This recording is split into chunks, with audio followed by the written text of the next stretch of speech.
Welcome to Perusing's Appraisers on Purpose podcast.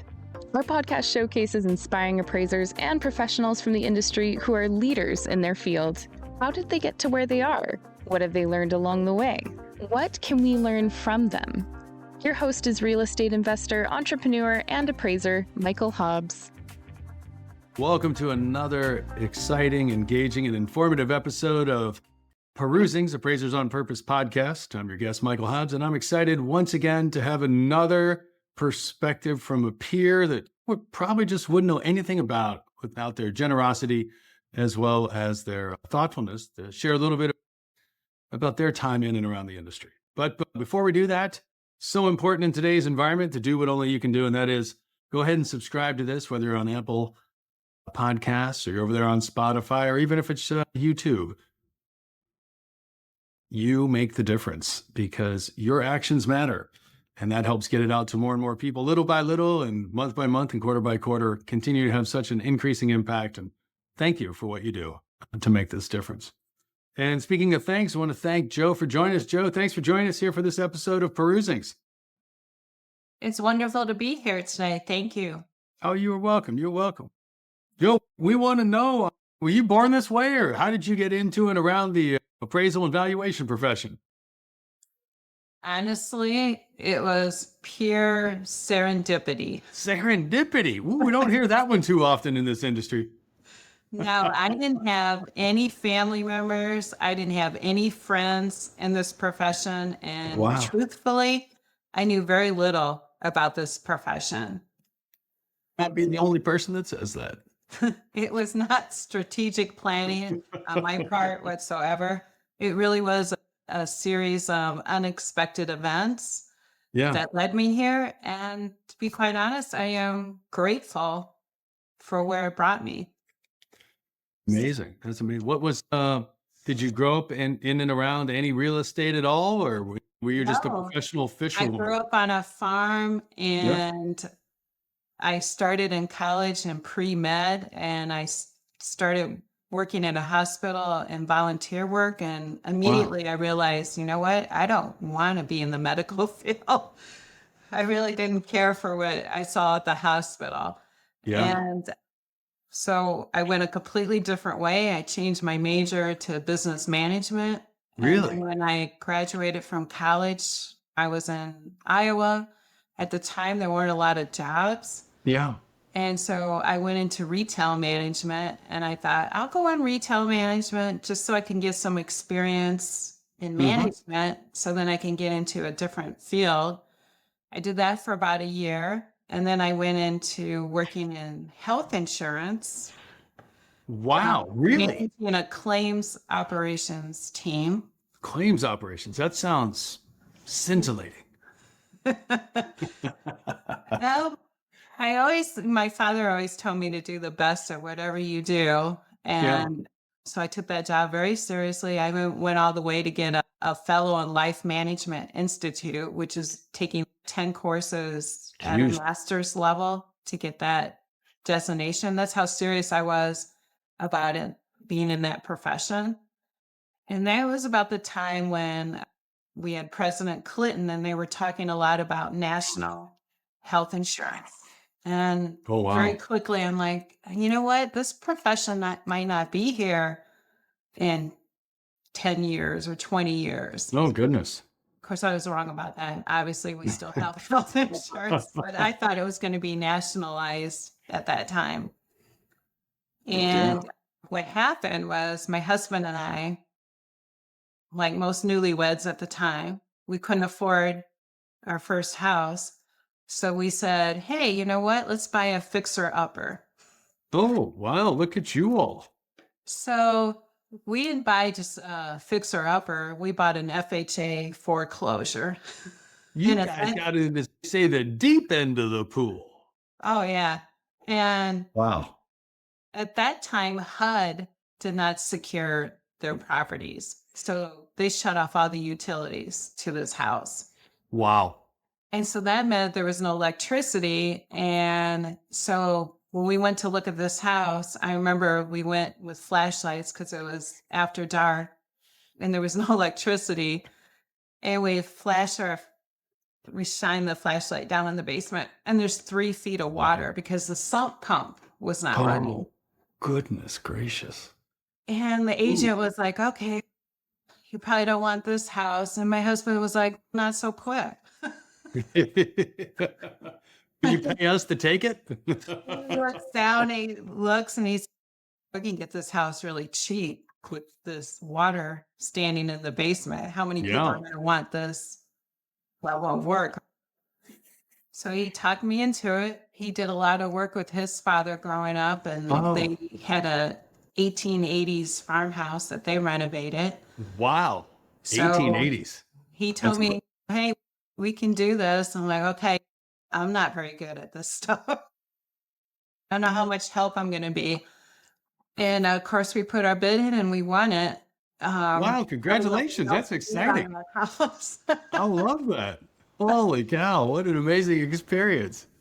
And I remember when we were tearing out, because the basement was finished. So we were tearing. I was just going to ask. That was in the back of my mind when you said there's 3 feet of water. I was like, unfinished basement, please? And my father-in-law, he was a chemical engineer. And so he had access to like water filtration system pumps. He brings in this massive commercial pump to pump out the water in the basement. And it's pumping the water out so fast that the ground actually folded up. And my husband had to take a spade and actually hit the ground to release all that water that was building up under the soil. No way. That's wild. And we're trying to do this like our neighbors don't know and everything, but there's a flood going down the street with all this water running down the sewer and everything.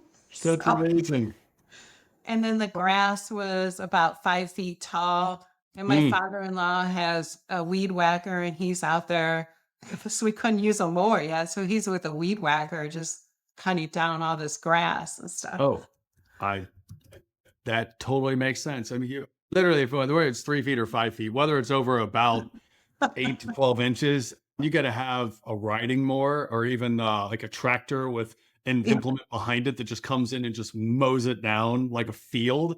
There's no chance otherwise. We did it the hard way with a weed whacker.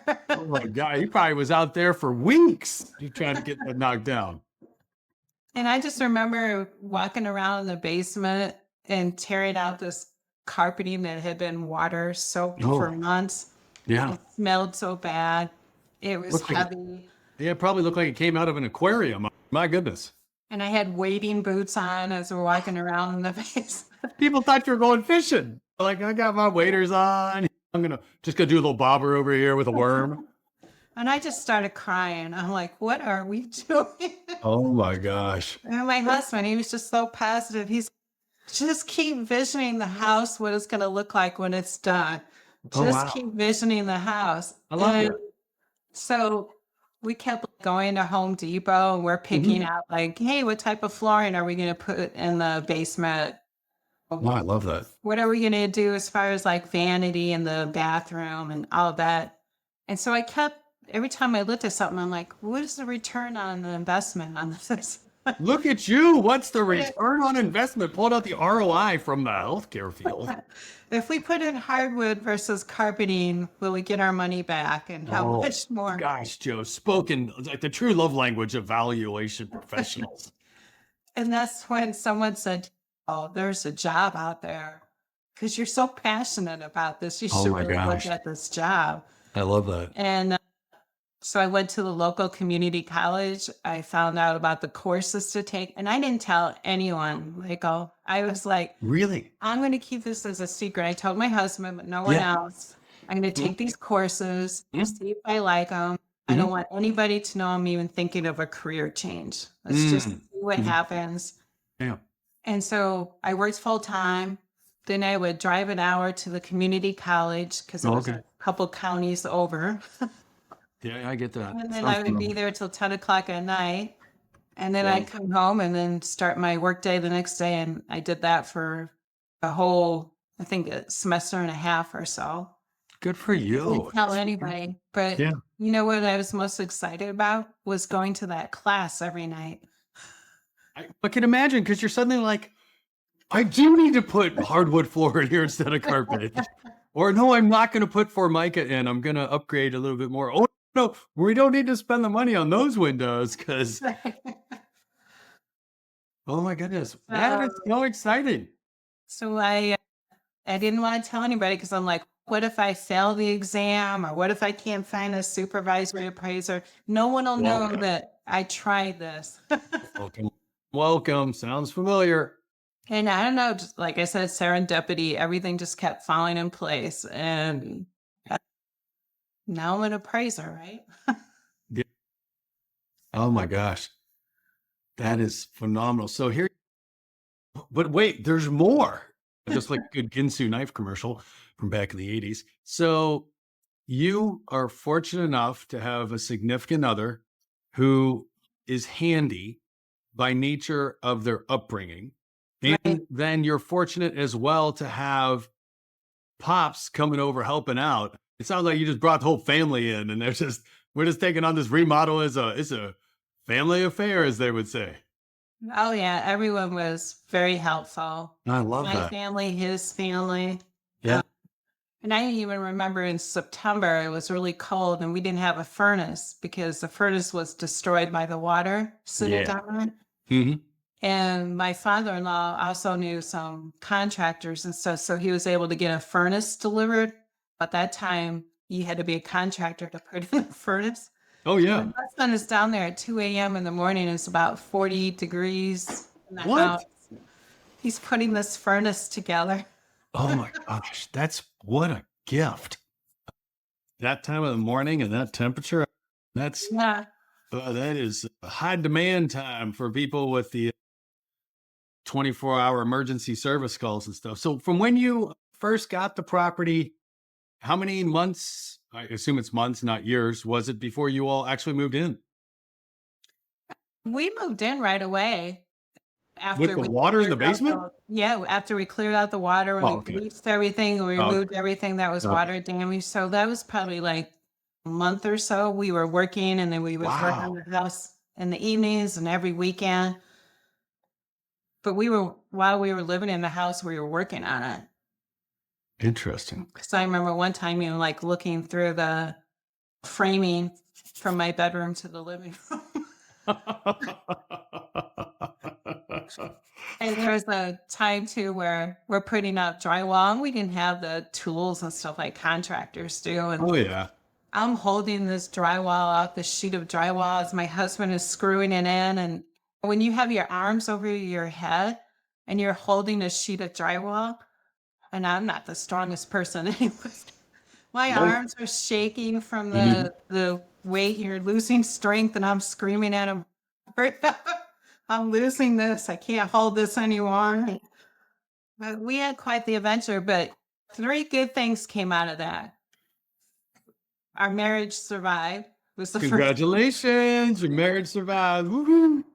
And second was we made a good profit on that house. And Yeah. then the third thing was it led me to becoming a real estate appraiser. Wow, So that's amazing. So you guys, how long did your remodeling process take? You said you moved in within about a month or so, but was it 2, 3 we months total were and you were basically done? we had the house done in about a year and a half or so. Oh, And then okay. we You kept, lived in it for a few years just Mhm. to enjoy it Of course. after all the Of work course. we did. Yeah. And because we had such a low mortgage because we got that house so cheap, Yes. we were saving money for our next Oh, house. absolutely. We were paying less for that house mortgage than what people were paying for rent. I've no doubt. That's one of the benefits of So, value add. yeah, and like I said, I grew up on a farm. You always learn to save for those lean years. So we were Yes, like, hey, let's just relax, stay in this house for a few years, absolutely. save up some money to buy our Wow. next house. I assume you still own it and just collect rent as a land baron. Oh no, we sold it. Oh, oh, that is something else. Wow, that's wild. So, from when you first got into the home and obviously had a lot of great support around family, what kind of house did you buy and what kind of changes did you make to it? So it was a ranch, and we finished off the basement, and then we made a lot of enhancements to the upstairs, and we Yeah. had to take out a lot. But you don't realize how much is damaged by water Yes. penetrating Yeah. and the smell and all that. So we had to clean everything up and take pretty much everything out. So it was almost a new house interior by the time we were done. It was new drywall, Yeah. new trim, new framing in the basement. Wow. All completely new in the basement. So new furnace, new. The only thing we didn't touch was the roof and the siding. That was all in good condition. Oh, goodness gracious. That is We even amazing. replaced the windows just because we wanted a different look. Sure, I can totally appreciate that. So did that begin your career as an HGTV superstar? No, I they mean, didn't have those shows at that oh, time. We could have God. created one of those shows, right? Absolutely. You're a textbook case of bitten by the bug of opportunity. Yeah, it was. I wouldn't relive it, Yeah. but it was a good experience at the time. So what I'm thinking, I'm reading between the lines in that that was the one and only FHA foreclosure that you and your significant other purchased. Yeah, we still work like on the house we have now. We want to update the kitchen, or we want to do something. We do it. We do a lot of it ourselves, but nothing to that level. No, I get I that. don't think I'd buy a house again that needed that much work and you're living in it at the same time. If you bought it and you're not living in it, that might be better. But Oh, I hear you on that one. That I have made that choice and mistake. I learned the hard way that if you choose to do that drywall work, especially during months when you're actually using the furnace system, whether for the cooling side of it or the heating side of it, and you do not section off the furnace intake from the sanding that comes from the drywall, you get a white film over everything that you own. oh yeah, It's like it snows inside. and it takes forever to clean it. Oh my gosh, it was terrible. Oh my gosh, it was terrible. Absolutely terrible. So here you go. And as a result of this exposure, you take these classes and you're learning about the foundations of valuation. What happened next? I had to find a supervisory appraiser, and like I said, I didn't know anybody. I didn't have any friends, no family in this profession. And even then, it was hard to find a supervisory appraiser. Wow. Probably easier then than it is now. But even then, it was difficult. Holy smokes. And so I worked with like the Chamber of Commerce. I found like appraisers in the area. I started to call these appraisers. Most of them didn't want to give me the time of the day. And finally, I talked to one. I said, hey, let's just get together for coffee. Let's talk about what I can bring to your firm. And when I got there, he agreed. And when I got there, he was just distraught. He was all upset. His office manager had just walked out on him, gave no notice. He didn't know like where he was as far as like his finances, like what jobs were outstanding, because he had 6 appraisers working for him at the time. He didn't know what work was outstanding, what wasn't paid. And he says, I'm sorry, I just don't have time to talk to you today. Okay. I don't know what made me do this, but I said, look, I'm really good at organizing things. You give me 2 weeks, you pay me minimum wage. Okay. 2 weeks. Yep. Let me look through all your records. Yep. If I clean up your records and make it so that you have a good organized system, then you train me on how to be a real estate appraiser. And I think he was just so desperate. He agreed. And within 3 days, I took Microsoft Access. I don't know if you remember that I software. remember Microsoft Access, one of the first database programs. Yeah, that's what I used. And we put everything that he had. I remember just spending a couple days entering in all his records, put it on Access database. And what was so lovely about that program is if you had a data field, you could create a report, right? Yeah. And so I created all kinds of reports for him, showed him what was outstanding. He had a client that owed him $20,000, which he wasn't even aware of because Wow. he had so much volume at the time. I showed him like where everything was as far as how his payments were coming in. This was all before software was available for appraisers. We didn't have Win Total at the time. We didn't have software tracking your reports as came in and as they went out. You had to do all that yourself. And most appraisers were using Excel spreadsheets, but I did it all on a database for him. He was so impressed. He hired me on the suit. He should have paid you a bonus. I'm just saying. I'm not saying I was in that same spot. I'm not saying I hired someone like you, but boy, it sounds awful familiar. And, caring is sharing kind of thing.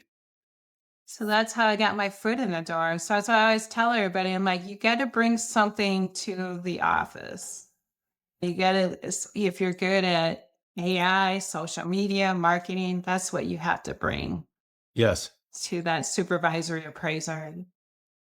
Because everybody that contacts them says, hey, I took the courses, I passed the courses, I want to be an appraiser. You got to bring something unique to that firm. And for him, he needed somebody to organize his operation. So he knew exactly what was going on, what was outstanding. Wow. That's amazing. So here you jump in, you get into the administrative side of the business. And after some amount of time, sounds like things settle down because you bring some clarity to chaos. You create communication where there was otherwise probably confrontation because it was just dealing in a buzzsaw of activity. When did you get an opportunity to start learning the actual appraising side of the appraisal business versus just the administration and operations? So he started right away. He was good to his word. He started taking me out on inspections, and then I had access to MLS. I started doing research on comparable properties. I started doing all that kind of research for him. Had me start writing reports, and he worked right alongside me. And it's wonderful. It worked out really well. So that is great. What was it like that first time going out and you weren't looking at your FHA property with 3 feet of water in the basement? I was like, wow, people live this way? On both sides of that. It's just like, it's a one extreme and the other. I meant they live this way and they're not in the middle of construction. Oh, that too. Yes. No, it was good. I always loved real estate. I always was curious about how people lived. And so this is like the perfect job for me. I had the analytical piece, the organizational piece, the curiosity. How do people live? What do the houses look like inside? Sure. Then I had the ability to come up with a valuation. How much can they make on this house? Absolutely. It was a dream job for me. It was everything I loved was all in one career. I didn't know this career was out there. I love that. I love that. How did you not become the next Property Brothers? Given your curiosity, your desire to have the charisma they have. I don't know, Joe. I get a sense you have some charisma here.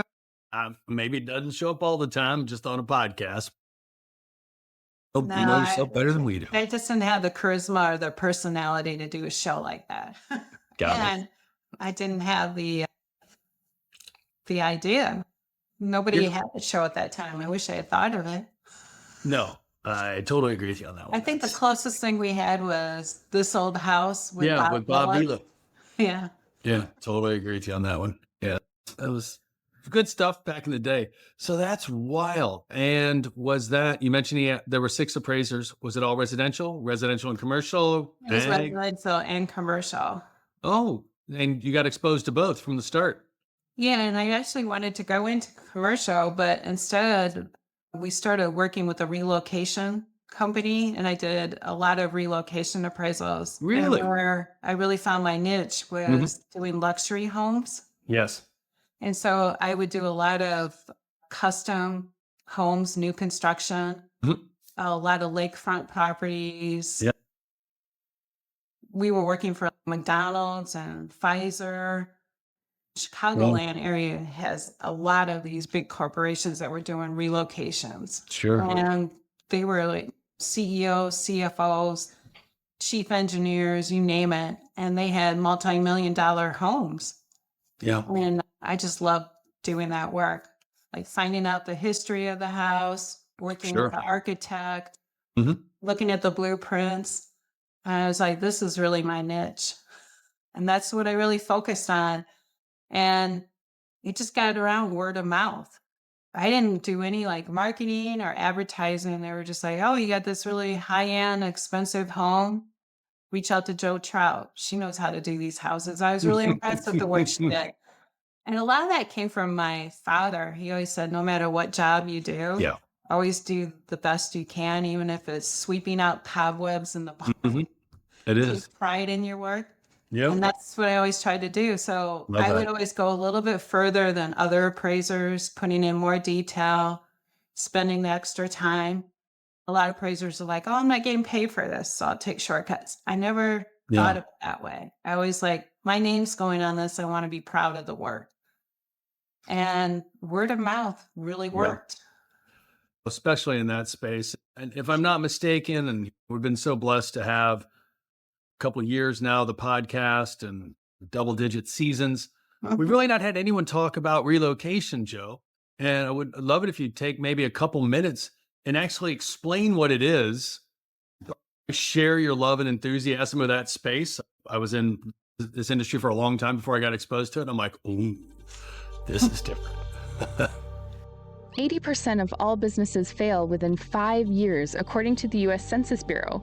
With so many roles and responsibilities that must be managed and have nothing to do with appraisal reports, is it any surprise that it's hard to keep up?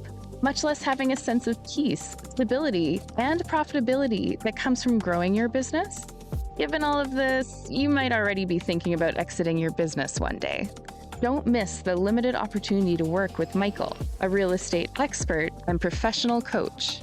He has worked with more than 300 owners and entrepreneurs to find their highest and best use by solving problems that reach their most important goals. Compress decades of learning into days by working with Michael.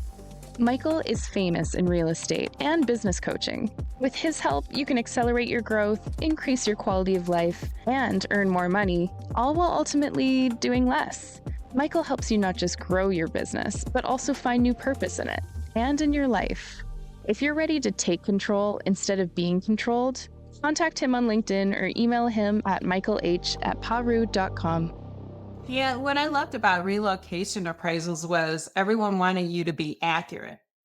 There was Yes. no pressure to get a certain value. Now, the homeowner that's selling the property wanted you to get as high of a value as possible Mhm. because they would get paid by the company, whether that was McDonald's or Pfizer, for that home, for relocating. Maybe they were relocating to California and they had to sell their current house here in Chicago. Yep.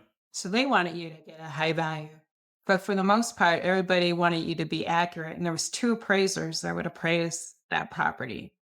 And when they sold the property, you had to be within at least, I think it was 5%. They would rate you. Yeah. 5% of that selling price. Mhm. And they kept a scorecard. And you would get like this tally all the time of where you were as far as scored.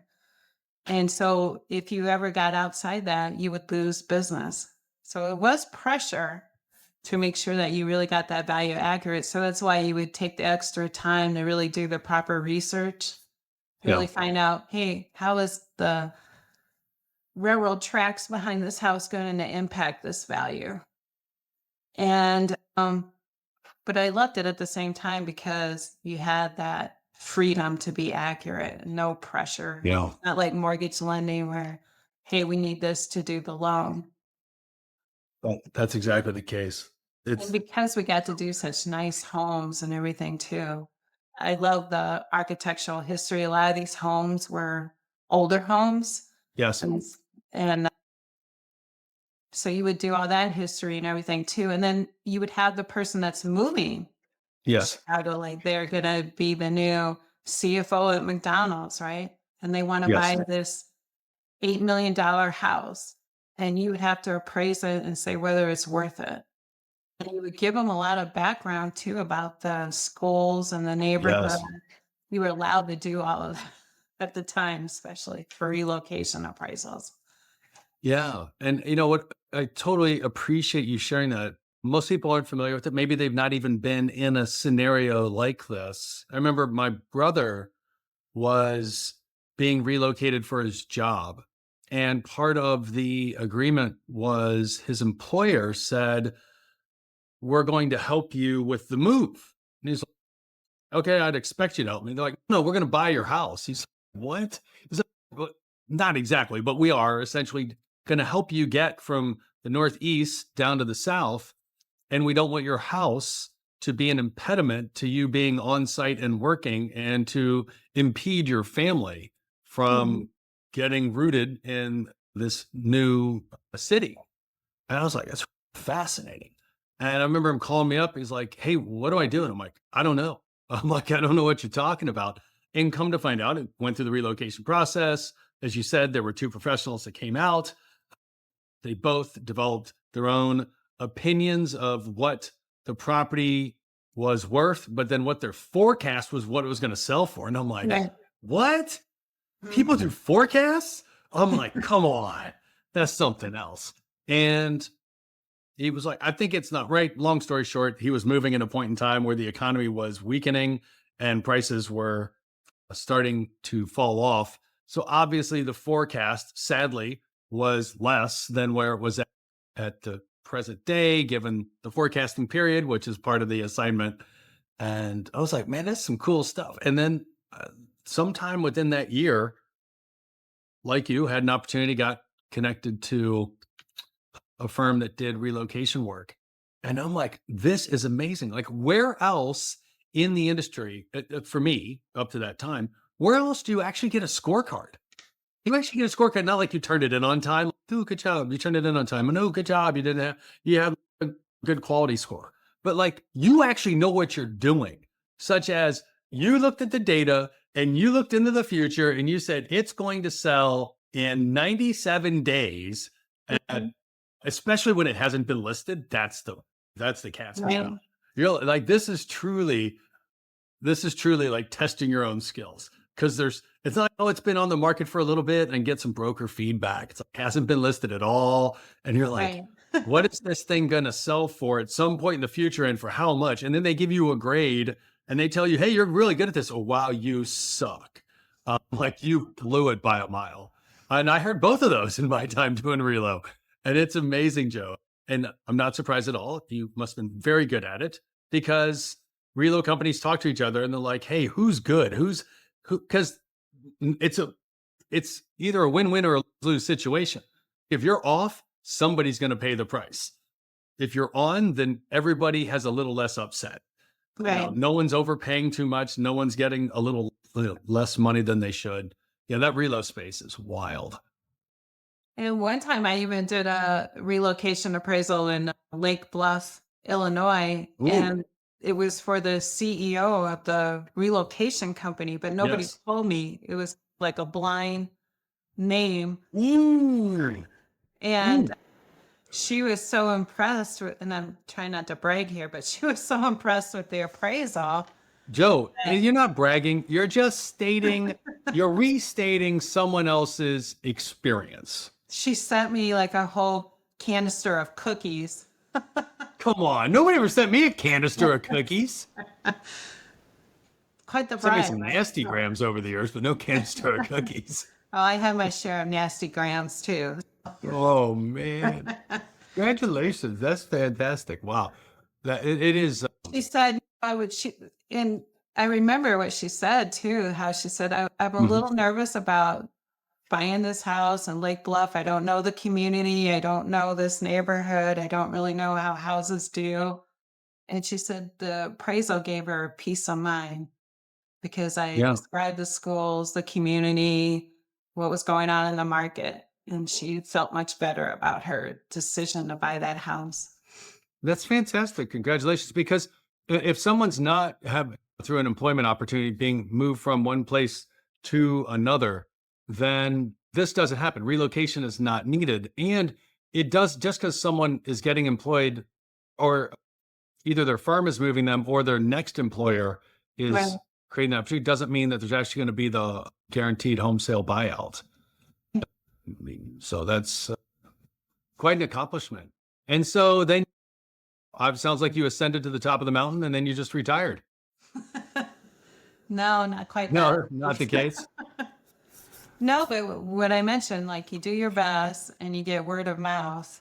And a private wealth management company, a regional bank, said, "We're really impressed with the appraisals that you write on these high dollar homes. And we need an appraiser because we do private wealth management that can do these type of properties. And we want to bring you on as a staff appraiser."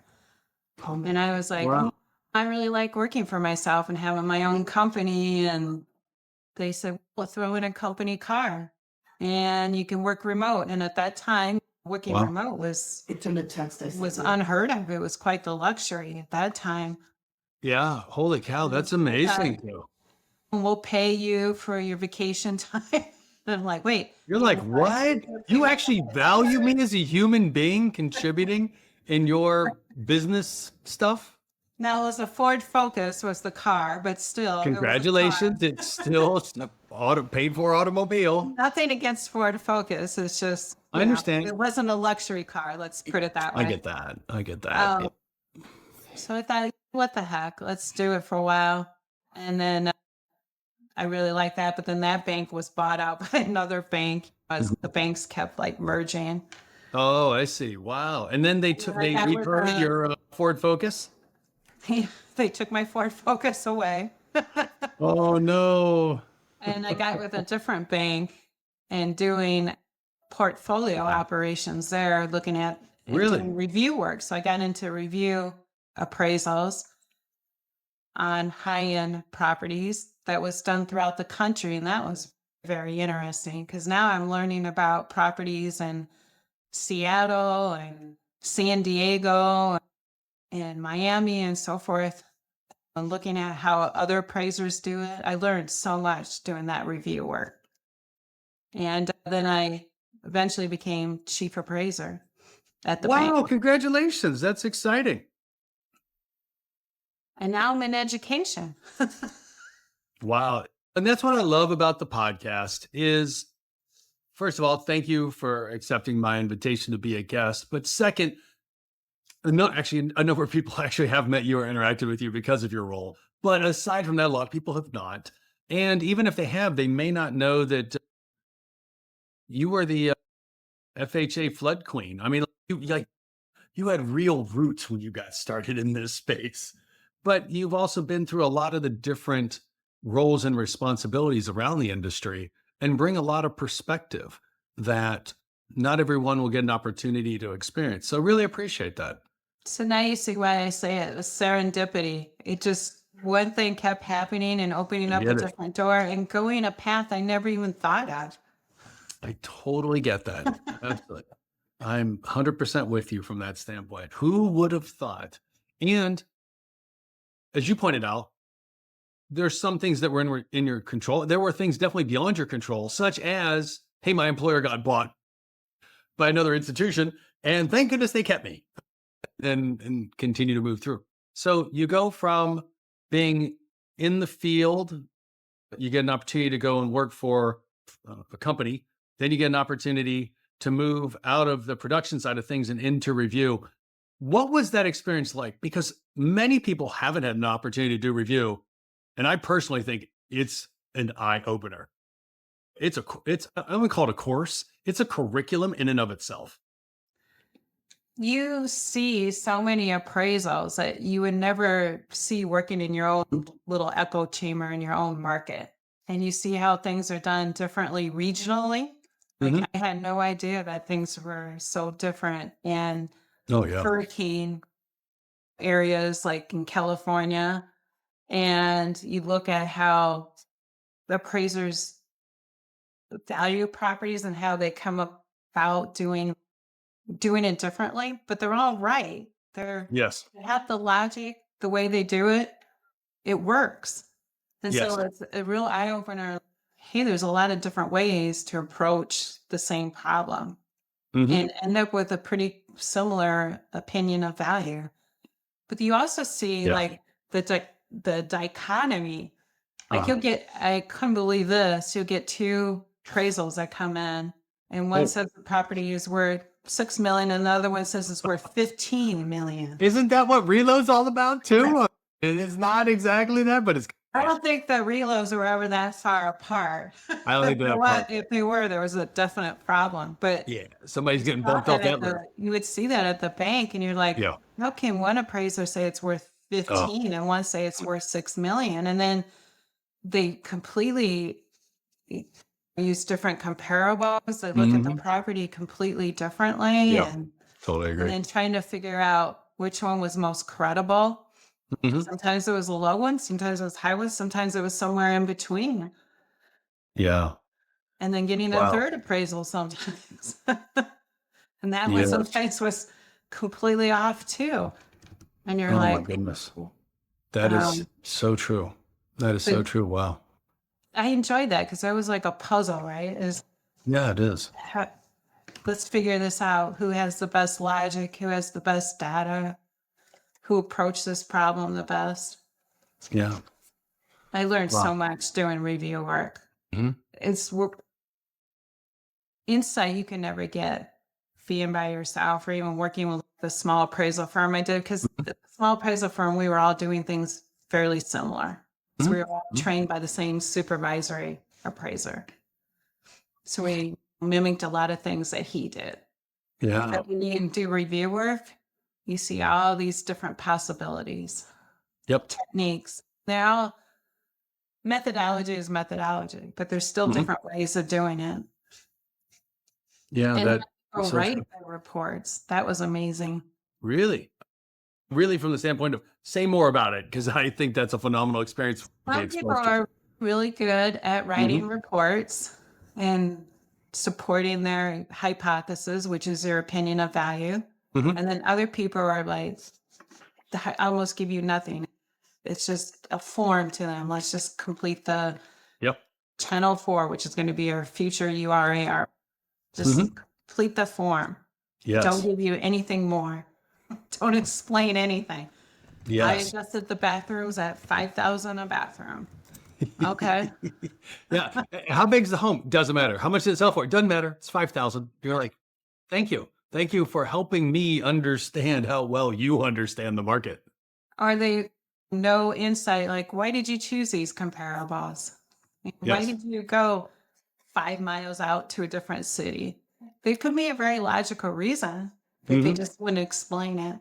Yes. And then they would get mad at you as the reviewer saying, can you explain why you use this property 5 miles out? Yeah. My judgment. I know this market. I know what I'm doing. Okay. Yes. Yeah. Joe, given that you got this great opportunity with review work, what was your biggest takeaway? Because not everybody gets an opportunity to actually either be a reviewer or to have a lot of time in their valuation responsibilities doing this type of review, not like reviewing someone that you work with, but you're being handed a full report, in most cases already funded, and you're like, what are we going to do now? So it's just never take yourself too seriously. So when I would call these appraisers and try to resolve an issue with the report, I'd always try to approach it like, hey, I made these mistakes. Or let's talk it through. I never, at least I tried not to say, oh, you did it wrong, or using this comparable is not correct. You should be using this other comparable. I tried to approach it like, hey, I made these mistakes. Let's look at this. Is this the best approach? Yeah. I think a lot of people appreciated that. And my boss at the time didn't really like that I would do that. They're like, what do you mean telling people that you made these mistakes? Oh my You're gonna goodness. earn all credit. You're going to lose all credibility. And I'm like, Hmm. I'm just trying to approach it as a discussion because as far as I know, they have the justification for why they did what they did. And we Yeah. just need to figure it out and find out what, Wow. they just can't share that in the report. They don't know how to write it in the report, or Yeah. they're so close to the problem. They don't think it's necessary. They don't think of their audience. I don't understand all the nuances in Salt Lake City, Utah. Oh I yeah. need you to share with me why you used this comparable that you did or why you adjusted the way you did. I And I really always appreciate felt that that. it was Well, a good approach and have that discussion. And then I would learn so much too, because there was a good chance, and a lot of those, they did have the justification. They just didn't know how to put it in the report. yeah, it's a great assessment of the deficiencies. Doesn't mean that the value isn't right, but the ability to get me from Dorothy and the Yellow Brick Road. I'm like, I don't Yeah. really know where the road's going to go. And I don't know who's going to be with me, if it's the Tin Man or the Scarecrow or the Lion. I don't know who's like, but we're going to get somewhere to Oz. And you're kind of like, I'm here at Oz. They're like, poof. And you're like, how did we get here? And they're like, I don't know. It was magic. Well, I think a lot of people they have like an instinct, right? They know what Mhm. the house is worth. And they Wow. have that value and they know, hey, it's worth 385,000, Yeah, whatever, yeah, yeah. because they know the market, Yeah, I get that. but they don't know how to show the logic, how you get to that 385. Mhm. Mhm. And I that's, totally get that. I think, what I Wow. learned the most in review is you Sure. really got to tell that narrative, that story. I really appreciate that. From your experience, you mentioned from there you had an opportunity to become a chief appraiser. How did your perspective shift again when you ascended to that role? There was always a lot of questions every day. It's by the time I got home, I was just tired. I was so tired Yeah. because there was staff appraisers, there was panel appraisers, there Mhm. was loan officers, Mhm. the compliance individuals at the bank. There was review appraisers all asking me questions all day long, underwriters too. Oh, Hey, we're looking at this appraisal. This is what the appraiser did. Does this make sense? Or appraisers would call and say, hey, this issue, I can't get this information from the homeowner. How do I go about resolving it? Or I can't get this information from the loan officer. I'm trying to solve all those problems all day mm. long. By the time I got home, I was just drained. Yeah, that is. It's like, please don't ask me any questions. But Oh my I loved gosh. it at the same time. But Yeah, mentally, you were drained by the end of the day. It's like, that's please don't give me any problems to solve, no puzzles, no, I just sure. want to veg out. Oh my gosh. Absolutely love that, Joe. That is sounding so familiar. So familiar. I don't think I've ever heard a complaint such as, why don't you make a decision? I'm like, that's all I do all day. Can't I just come home and sit down? Don't ask me what to have for dinner. Oh my gosh, that is I too can't answer funny. another question. Oh my gosh, that's too funny. Wow. How long did And you serve in that capacity as a chief appraiser? about 4 years, I believe. Wow. And then obviously you ascended again to the top of the mountain and you retired, which is great. But yet there was more in your professional story. So what are you doing all the time when you're a chief appraiser? You're training and you don't even Training, realize it. You're training and educating, you're correcting. answering questions, you're saying how to solve problems, right? Yep. And so it's just a logical next step. No, I And love that. okay, something different, Mhm. something to finish out my years in appraisal, hopefully. So we never retire, do we? Wow. So how did you get tempted to ever leave the halls of chief appraiserness? Just let's do something different. Opportunity came up and I went for it. I was surprised more than anybody that I got an education. Oh my gosh. You know, my sister, who has a doctorate in education, said, "How did you get an education? You didn't go through all the training I went through." Wow. I Oh did, my but it was God. more on the job training. Yes. So true. So Right. true. I love that. And what type of, when you moved away from being a chief appraiser and into the role that you've been a part of, what did you find most fulfilling? Because that's where most people are probably going to know you from or know of you or have interacted with you because of the role that you have these days. I think the best part is the people that are coming in new to the profession, and they're Yes. just sponges and they want to learn so much. And now with the technology and everything we have that we didn't have 20 years ago, even, it's so great, isn't it? It's just, and they Yeah. come in and they're like, I want to learn more. How do you do adjustments? How do you find your comparables? How do you get this information? And they're just so excited and such sponges when they're doing their Mhm. qualifying education. Yeah. It's just great to see people coming into our profession and wide-eyed like that and passionate and excited. Mhm. Instead of hearing those grumpy people that don't get in this profession, I hate this profession. You know, And they're both right, actually. That's the beauty of it all. They're literally both. you get to be around all these optimistic individuals. It's great. Oh, my goodness. And then for those that haven't had an opportunity to interact with you, how many professionals do you all touch in a year, approximately? 5,000, 10,000, 25,000? It Depends on the year, renewal year versus non-renewal year. All those good things. like some individuals have memberships with us. Some might take one course in their lifetime with us. So I don't know. We probably reach a good, I would say, close to 75% of the market. Wow, that's impressive. Eventually, maybe they only take one course from us, but Yeah, that's amazing. So 75%. And is that primarily in one domain or is that across all types of appraisal? so we mostly focus on commercial and residential Yeah. appraising. Mhm. But we do have some like assessor courses, and we're getting into the technology segment. So that's exciting. That's Wow. something completely Yeah, new. share a little more about that.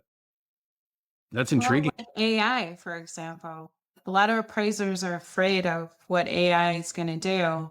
And you and I were talking about that earlier, right? Yeah, of course. Really look at it as a strategic partner. And a lot of appraisers work by themselves, they're lone wolves, and now you have someone that you can collaborate with. It's AI, but you can take a report. Remember, we were talking about people struggle with writing that Yes. report. AI Yes. can help you connect those dots and write that narrative. Yes. So what we can do is, as educators, is try to show you how you can use AI in your profession, so you can Yes. create efficiencies and not be afraid of it, and how it can make you a better appraiser. I'm really excited about what that can bring to our profession.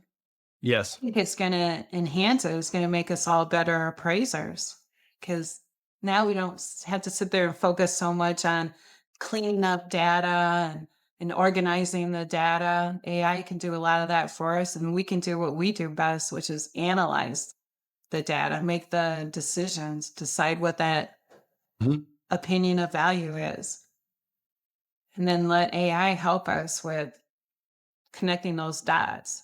We know Yeah. it's in our head. Help AI. AI can really be a collaborative partner. I That's love the that. way I try to think of AI. I don't think Yeah. of it as, we were talking, AI doesn't have the experience. No, And it AI doesn't, hasn't walked the house. They haven't right. smelled the mold. They don't have that like cringe of, oh, that's mildew. They don't have, they don't hear that sound that you hear when you're walking through those vacant and abandoned homes or the wind Right. blowing through and you're like, I think it's drafty. those kind of things. AI doesn't, it thinks too logically. And Yes. people, when they purchase real estate, especially their home, they Yes. don't think logically. There's a lot of emotion tied to it. Absolutely. And the thing which I appreciate, that I know you appreciate, not that other people don't acknowledge it, but they don't have to deal with it at the same intensity, which is a person only gets, how do I say this? An active buyer in the market is only going to buy one home. Right. Now, aside from the investor stuff, I'm not talking that, and I have a ton of experience on that as well. But in relo, you really face at a whole different level the supply-demand factors that the vast majority, in my experience, of appraisers don't have to get as nuanced.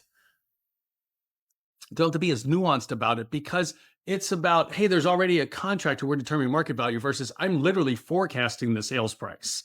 And I need to know, like, where are we at quarter by quarter? And it's not just supply and demand. And is there seasonal impact? Is there something else coming in, like some externality? And you're like, oh, there's a lot of moving parts. Plus, you don't know which potential buyer there's been bid out of 4, 5, 6 properties. And this one, they're just like, chips all in. And you're like, this one doesn't make sense. Don't get it, but good for you, my friend. I hope you win. Yeah, Okay. and when I was appraising those multi-million-dollar properties, you would look at 2 properties in the same subdivision, and Oh. one sold for $6 million and another one sold for $7.5 million. And you're like, why is this one worth $1.5 million more than the other one? And you can Absolutely. figure it out. And you'd Yeah. have to call the real estate agent, and then you would find out that there was some emotional Yes. aspect to it. Like, this person has been looking for a house in this school district for 3 years. And when this house came up, they just took it right at the listing price. That's It's a lot of exactly right. insight that AI is not going to be able to help you. Totally It's going to be like, it's going to do the logic. Why is there a $1.5 million difference between these 2 houses? It's going to look at the GLA and the condition and the quality. Yep, It's not yep. going to be able to figure it out. I completely agree. Joe, given everything that you've seen, everything you've heard, everything you've experienced, what are you looking forward to over the next 3 to 5 years? I'm looking forward to how appraisers are going to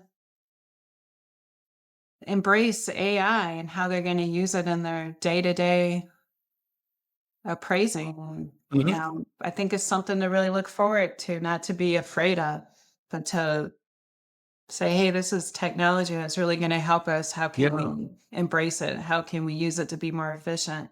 And then focus on what we really need to focus on. No, I totally appreciate I'm that. excited about that. And believe it or not, I'm a little excited about how we're getting away from these forms like the 1004, the 1073. And I know most appraisers won't agree with me. But the dynamic report, I'm excited about that you have that more flexibility. And now you're going to look at a property and you're going to decide, hey, it's waterfront property. I need all the fields to describe how it's a waterfront property, how it impacts the value. And I don't have all of that other noise on the report. Yes.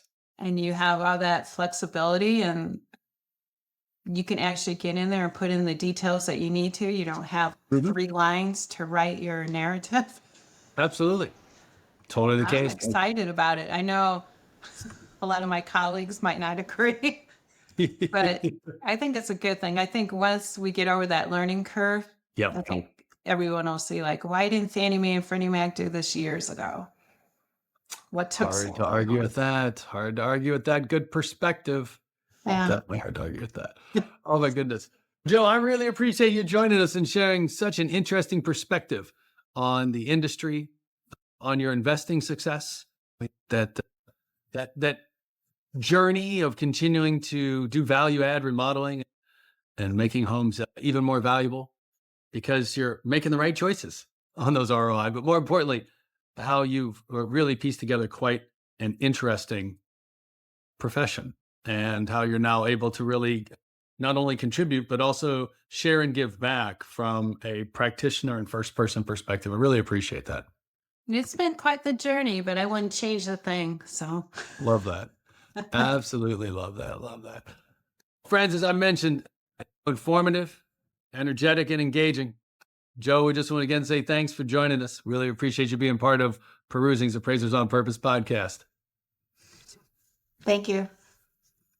Friends, until next time, have a fantastic day. And as you heard from Jo, go make somebody else's day in the process.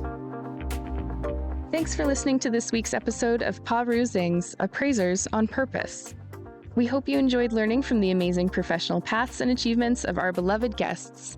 Before we go, please subscribe on your listening channel, Spotify, LinkedIn, YouTube, and other podcast channels to hear more from appraisers and valuers regarding their life and their work.